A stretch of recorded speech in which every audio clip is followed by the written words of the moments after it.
And I remember saying, God, my times are in your hands. I love you, Lord, and I trust you for my life. I trust you for my children. I trust you for this unborn baby. My times are yours.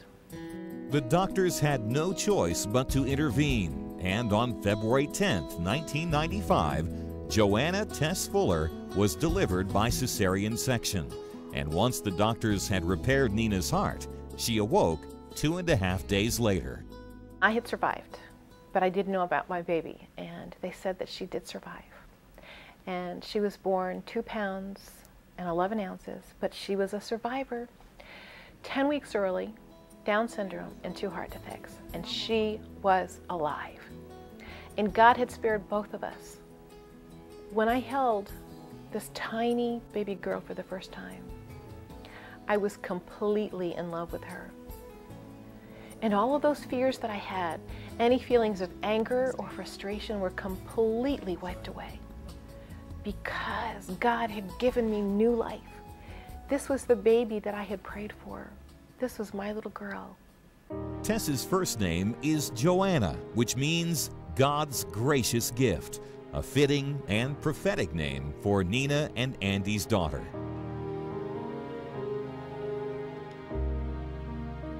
After Tess was about 18 months old, Jesse was holding her and he said, "Hey Mom, let's adopt another baby with Down syndrome so Tess doesn't have to grow up alone."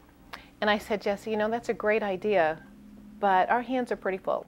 We were not seeking an adoption, but some people called us and said, "There's a child that's going to be born in May.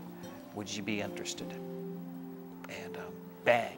And we looked at each other and kind of like, it was like one of those God moments, you know. Now, I have to admit that I was afraid of parenting a baby with special needs, but I trusted the Lord.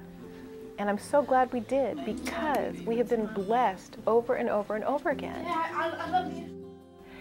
If we had terminated, aborted, killed, murdered our daughter who has Down syndrome, we would not have the blessings in our lives that we have now, and we would not have our other daughter.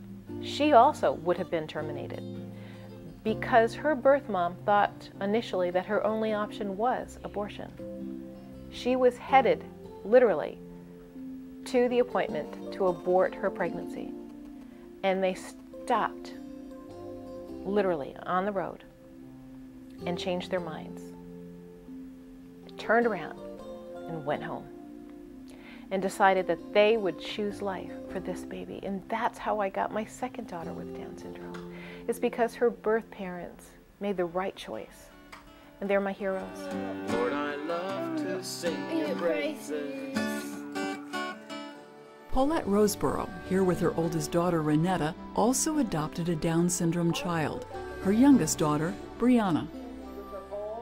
When God opened my eyes into the needs of the African American community, He impressed upon me the need for children to be adopted.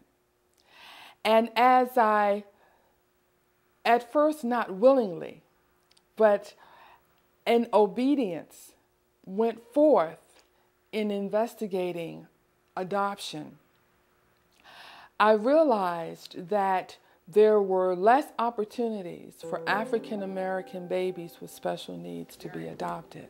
Today, if a child is diagnosed with Down syndrome, the mother will still be coaxed into abortion.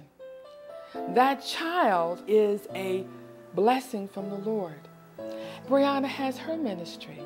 You see, God gives us all a ministry, no matter what our handicap is. And Brianna's ministry is a hug ministry.